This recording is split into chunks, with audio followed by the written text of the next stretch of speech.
Hey, what is up, guys? It's your boy Speed here, and today I just want to congratulate EG on making it out of the best of one. You guys know I've been hoping that they're gonna win all of TI, so I was glad to see it. But I wanted to specifically talk about ICEICEICE's Night Stalker. The reason why is I actually felt like he was potentially the highest impact player of this match, but didn't really get the credit he deserved. The amount of map pressure he put and vision he provided in the team fights was absurd. And I want to show you how you guys can do this in your pubs as well. By the way, guys, if you want to become absolutely broken, well, what you need to do is sign up to the GameLeap website down below right now. The reason why you should do that is because every single day we post a new video there.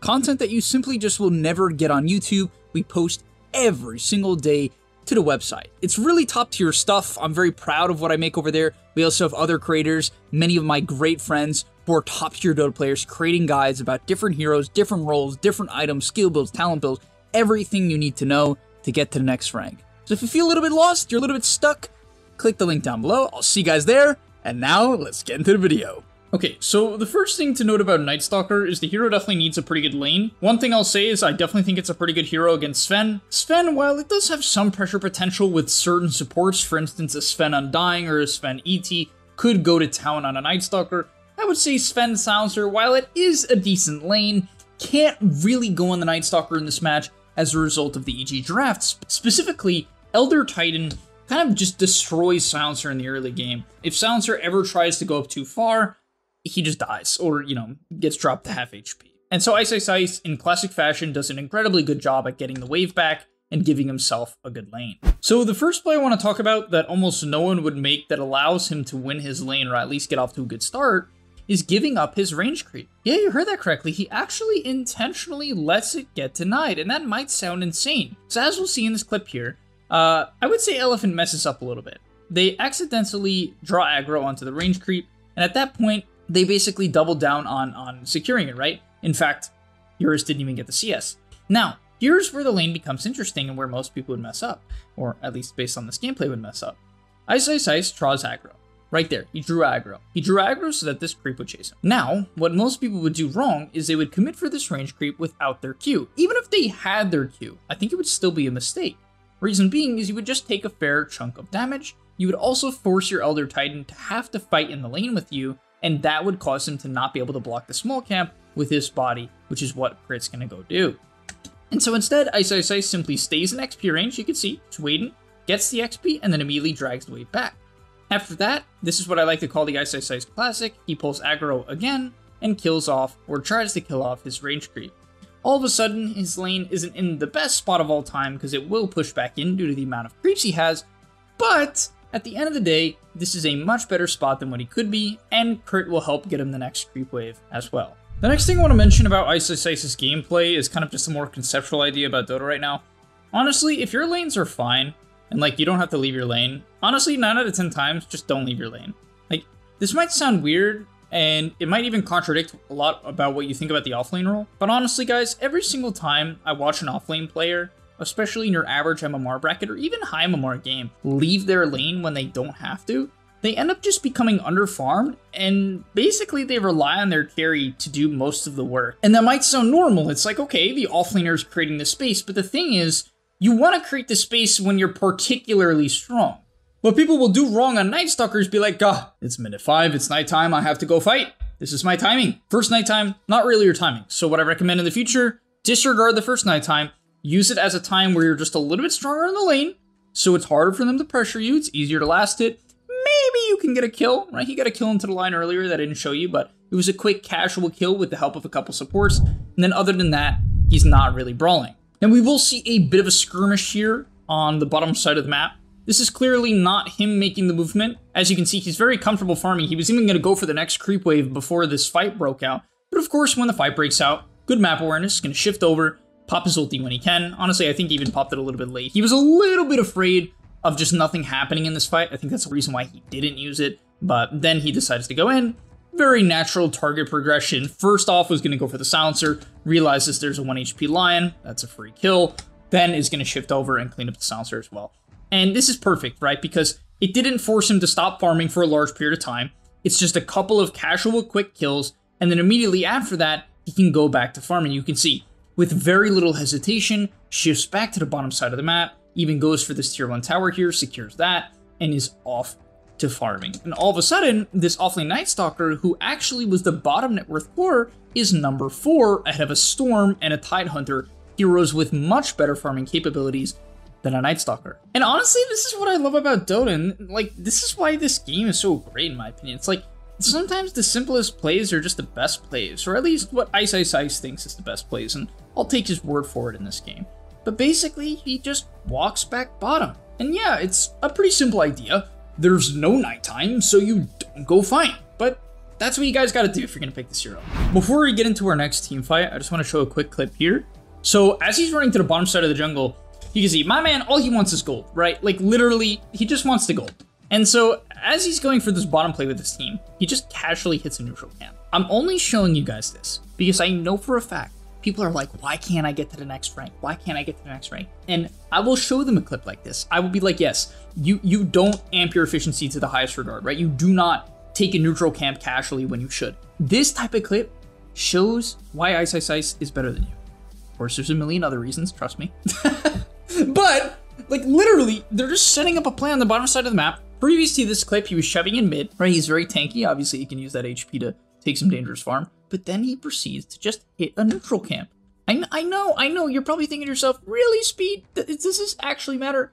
Yes, it shows a mentality that is always towards efficiency. Even with this gank, okay, nothing's happening, hit a neutral camp, right? His team's playing bottom, it's fine. He doesn't need to constantly kill someone. He doesn't have to constantly fight. Sometimes you slow down the pace of the game, you wait for a gap, and then go in. For instance here, cleans up this camp. Obviously, he doesn't have too much of an interest in fighting Tide. I think the only reason why he goes on Tide here is more so for the fact that he doesn't want to let Tide walk into the fight for free and basically zone out his Luna later on, or even his backline support. So this fight ends up being a bit of a wash. What do you guys think he's going to do? What do you guys think he's going to do? Push in the mid wave. Oh my god, I can't believe it! An offlaner who didn't suicide for no freaking reason. An offlaner who actually shoves waves and takes neutral camps. Wow! And what's really great about the way he farms is because he shoves in mid, this ends up being a snowball effect. Because he shoves in mid, it makes Storm comfortable. Storm's like, okay, Night Stalker is shoving in mid, right? Honestly, I'm a little bit surprised Storm died to this, considering he showed that he was walking up after pushing in that wave, but regardless, he shoves in mid. Storm is like, okay, it's probably safe, right? It's a little bit pushed up. We just want to fight, right? Abed's dead on the Void Spirit, but he stays in the area, calls over Arteezy, and gets a massive Storm kill. This is huge. Forces a TP from the Lion, ends up getting them a Lion kill as well, and sets up for an incredibly good fight where he easily cleans up the backline. Like, literally, he dominates this fight. So the next thing ICEICEICE does is make a read on the top lane. These two pickoffs onto the Storm Spirit, in my opinion, might have been some of the highest impact plays of this match, because they were very high caliber reads. It's one thing to hold a high ground with a ward and then win a fight. It's like, yeah, that's standard high MMR Dota. These, in my opinion, are some of the hardest plays in Dota, and what he does here is he pings top in a second. He's obviously just going to farm in this direction. Wow. Right? Over and over again, just hitting a neutral camp, waiting for the next engagement. Abed shoves in the top lane, and this is why I always stress shove in the lanes, and when you want to make plays, make them off of this idea of, okay, we shoved in the lane, right now we can make a play on that wave, and what do you know? Somnus shifts over, goes for the creep wave, and another setup by ICEICEICE sets up another Storm Spirit kill. It also drags the attention of Elephant to the top side of the map, which then opens up the bottom side of the map for Crick to farm. Look, you guys see what I'm saying? ICEICEICE, by farming and getting the occasional pickoff, not crushing the game, opens up a stupid amount of farm for his team. Alright guys, I don't know man, I just love this replay so much because I know for a fact this replay literally makes offlaners like tremble in their boots. It makes them, it makes people uncomfortable because every time I coach an offlane player or watch offlane players, like bad offlane players, they just don't farm, and it's just so funny to me because there's no rulebook that says you can't do it. That concept stems from like old Dota from like 8 years ago when you'd get trialing and pick like freaking Clockwork and have no way to recover into the game. Like Dota's a different game. He's farming top, has BKB Echo, look at his net worth. It's obviously not gonna be a highest considering he's a Night Stalker. This hero doesn't wipe out camps by any means, but he's above a Tidehunter. He's the same net worth as the Storm. And this play is huge because he's farming, and while he's farming, think about it. He's taking away future farm from the Sven, right? Not really in this case to be fair, but theoretically this is potentially what this play could do. It would take away farm from the Sven, and he's just in a good area. Like, this protects Luna from a potential wrap in a bit. Once again, they're dead. I'm just saying theoretically. It puts him in a position to make plays, right? Where else could he be? Here? Okay, fine. He could be here as well, but instead he's going to be top. And it ends up setting up another really top tier play from him because he doesn't show on top wave.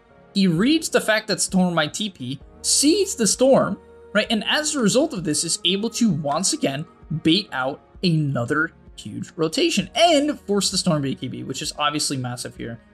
So yeah, over and over and over again, reading the Storm, reading the Storm, reading the Storm. Then the next play he makes is really cool as well. At this point in the game, really he's invincible. With the Lion being dead, there's a 0% chance they're going to kill him with his ulti up, okay? He has flying vision. The only way they would kill him is with an instant blink hex. Yes, they have other stuns, but they're too slow. Vortex takes time. Stormhammer takes time. They're not going to catch him. And so he TP's bottom here immediately. And why? Because, look, the enemy team, they're going to see them go top. Where's Sven going to go? He's going to hit this neutral camp and this neutral camp and this wave. But ICEICEICE is obviously going to try to make that read. What do you know? Finds super, kills him off. Honestly, if Ice wanted to even go sicko mode, he could have went to the bottom wave, which Sven was actually shoving in. On top of that, his nighttime even finds a glimpse onto the tide. And this is how you take over the map. And I know you guys might be saying, but Speed, my team wouldn't do this. They wouldn't go top and then instantly shift bottom. Guys, I don't care, okay? You know how he killed the silencer? He didn't need a team to do that. Imagine Sven was bottom and you were actually owning the game and had farm. He could also have just ran at the Sven, right? Imagine if he found the Sven. He could just kick the Sven out of the farming area as well. This play is just good. If you make plays top and you're this far ahead where you have BKB, ulti, and Night Stalker and cannot die, you can play risky. You should play risky.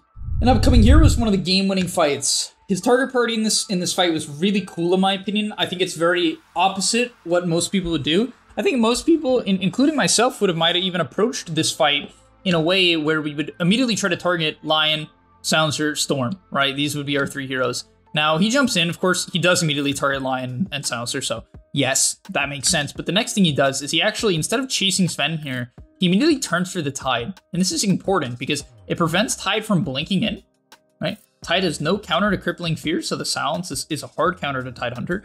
Night Stalker is actually notoriously a Tidehunter counter. For this reason, it's one of the only disables in the game that Tide cannot purge, so there's that. And it kind of just more so importantly makes sure that the Tide can't easily blink in and Ravage, right? Just no blink Ravage. Pretty key. He's not going to kill this guy. He knows he's not going to kill this guy. He's just trying to slow down the pace of the Ravage. Then a beautifully timed BKB. My god. Literally, almost frame perfect. Lets him get it off, beating into the Tidehunter. Quickly realizes, okay, this probably isn't the best target. Cleans up the Lion, onto the Storm Spirit, back over to the Sven eventually, and they win the game. Oh my god. dude, when ET walks up to people and hits god, it's so sad. Literally, the Sven looks like he's like 0 net worth. And to end off the video, I'm gonna end it with another great clip of this match. Yeah, so to end it off, backs off, right, resets the fight, comes over here, goes back to base. What do you think he's gonna do? Hit some neutrals, baby. Hit a neutral camp. Yeah, boy. Of course, pushing out lanes is better if you have the opportunity to, but in this case, you wouldn't want to show in a lane too early without enough information. Wouldn't want to die to a Lion Storm, as we even see here. Doesn't go for the bottom wave. Quickly realizing, hey, that's probably a bad idea. I think he did consider maybe making a play on the bottom side of the map here onto the Storm and onto the Lion. I think if it was a pub, he probably would. But yeah, in a pro match, they're 15k ahead. They're like, hey, let's just group up. Let's not throw the game. Elephant's gonna make a desperation smoke. Let's just play it safe. So plays it safe. EG, they pop their smoke of their own. They read the high ground movement. Obviously, that's gonna set up for a very free nighttime as he initiates, completely forcing Elephant back. To be fair, that was stupid good by Elephant, baiting out the Night Stalker ulti here. Unfortunately, Super wasn't able to get out, but still, really good play. Like, guys, people don't realize how good pros are. Like honestly, I will end the video with this back from Elephant, but this is actually insane how fast they back here. Like, just for some perspective, they don't know, right? They don't know where EG is, right? They don't know.